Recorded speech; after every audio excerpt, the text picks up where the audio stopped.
Hey, what is up everyone, me llamo Rizzo, aka Aethel, and welcome to my Fallout 76 review. Okay, so crazy to think about the fact that I haven't beat every Fallout game yet, but I already and finally played Fallout 76. Now, why do I say this? Because obviously this game is really controversial. There's a lot of people that the moment the game came out, just a whole lot of hate. I remember my old roommate, was one of the biggest Fallout fans, and he was actually one of the people who got me even more into Fallout. And the moment he heard about Fallout 76, he was like, this is going to be a disaster. He was like, Fallout is meant to be played on its own. It's my own little Bethesda single player experience and nobody should mess with that. Me, on the other hand, I am more of a, I always tend to be more positive. And if I was like, well, look, why not give them a shot? Because if it has that Fallout magic, but I'm able to play it with a friend and still have a good time, it should work. It should.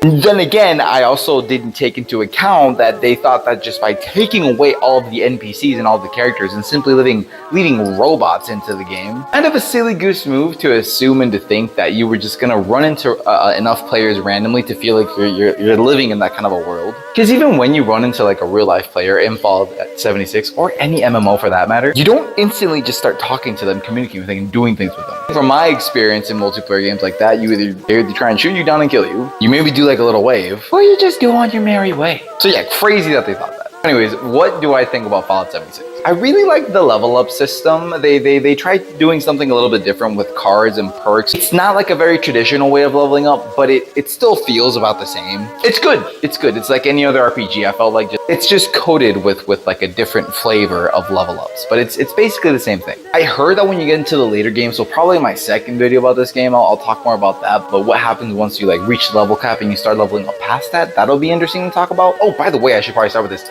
I finally beat the main game for Fallout 76. So this is me reviewing the base game without any of the DLC or the add-ons. Which some would say is crazy because it's the worst one. But that's kind of how I wanted to review this game. I wanted to make sure I reviewed just the base game so that I could kind of get to experience the way that the other players did as the expansions came out. So no, I didn't play, much of like the Brotherhood of Steel part or the Wastelanders experience. Yeah, I didn't play either of those. Like I scratched the surface for them, but then the moment I realized what they were, I was like, okay, let's stay away from that. I just want to play the main base game and see if this game is as bad as people are saying it is. Here's where I stand with it.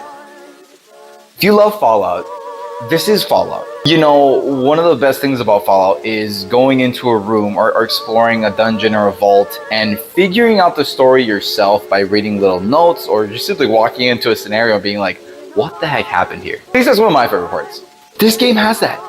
This game has that. A lot of the story here is told through voice messages and voice memos and voice notes and a lot of reading and just a lot of exploring yourself. I'm not gonna sit here and say that I liked it just as much as Fallout 3 or Fallout 4, but I can say those elements of Fallout that we enjoy are there. You just have to look for them and you have to spend a little bit more time trying to get immersed rather than simply just being immersed like in the other Fallout games. Like I feel like I had to try a little bit harder to be immersed, but the stories are good. And these quests are really good. Like there's one where you have to like help this robot that's like living on a university campus, has the brain of a college frat guy. There's good stories, there's good characters in this game. Like it's all still in the Fallout experience is there. It just is watered down. It's like I didn't get a full Fallout game. I would say I got anywhere between like 60 to 70% of a full game, like an original classic Fallout game, including all the good parts and the bad parts. So just take your expectations and go into this game thinking, okay, yeah, the base game is going to be like 60 to 70% of a Fallout game. Why? Because the music is still there. The combat is still super fun. The crafting system is fun. I feel like they definitely a lot with like the base building. I absolutely love that part of Fallout 4 and they got rid of that. And they just really watered it down. Here's where I stand with microtransactions. I just understand that this is like the way that the world is headed with video games, and no, I don't like it, just like everyone else does. But I think I despise it a little bit less than others. I enjoyed the free items that I got, and the ones that I had to pay for I didn't really think about or look at. I never paid for like the subscription service that they have now, or the battle pass or anything like that. I just kind of got the free things that I got and enjoyed it for what it was. But I just like the way that I view that is kind of like when I was younger, how I used to view DLC, where I was like, yeah, I'm not gonna get to buy the DLC because my parents aren't gonna want to pay for it and I don't want to ask for it. I'm just gonna play the main game. That kind of stuck with me as an adult. I just kind of see microtransactions and all. I was like, I'm not gonna get to do that. Let's just focus on the what I have. And then now that I'm an adult, from there I decide whether or not I want to fork over the extra money because I think the game is worth it or not. Fallout 76, at no point did I feel like it was worth it enough for me to sink any money into. That could change when I play Wastelanders or Brotherhood of Steel. And again, I'm not saying there's anything wrong if you did, because there is a really enjoyable experience here. I'm just saying, again, I did play it differently because I did play it last year in 2023. The Wastelanders expansion and the Brotherhood of Steel, they were already out. So I could have gotten the full experience and gone from there, but this is me simply reviewing the base game. It would be silly for me to not acknowledge that even just there were so many, like there were quality of life improvements as the game came out. And even if I didn't play the expansions, the game overall was just less broken. I forgot to mention this, but as I was playing the game definitely crashed on me, and I definitely had some bugs, and they were definitely annoying. Yet when I think back on my Fallout 76 experience, I don't really remember those things, or I don't think about it. So even though they were a thing, it didn't happen enough, and it wasn't like prevalent enough for me to really talk about it my first go around. So I'm just adding that in there as I'm editing. But yes, to this day, the game still crashes. I played it on my PS5, and there's still bugs. So even though I only played the main game, the base game, I still had a better experience, I think, than when people first started it, even if I didn't play the expansions.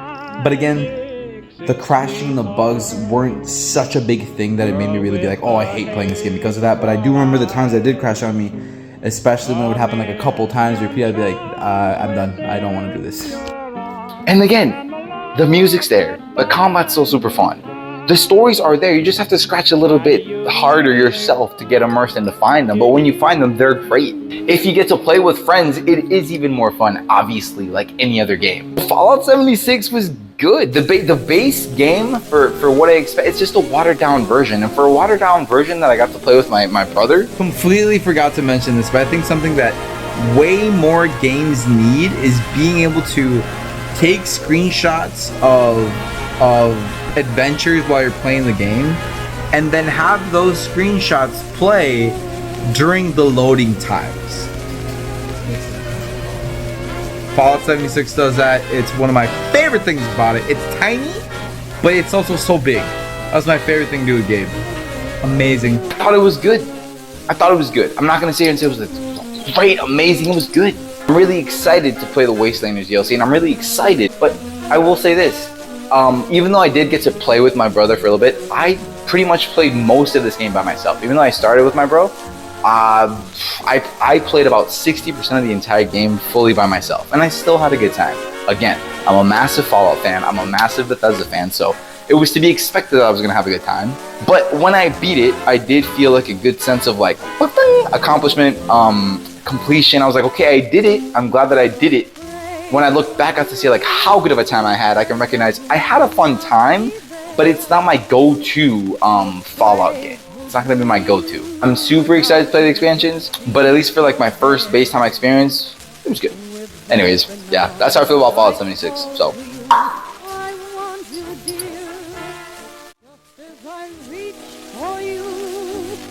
Why do you disappear? Afraid to dream, I'll see you there with someone new. Afraid to find another one.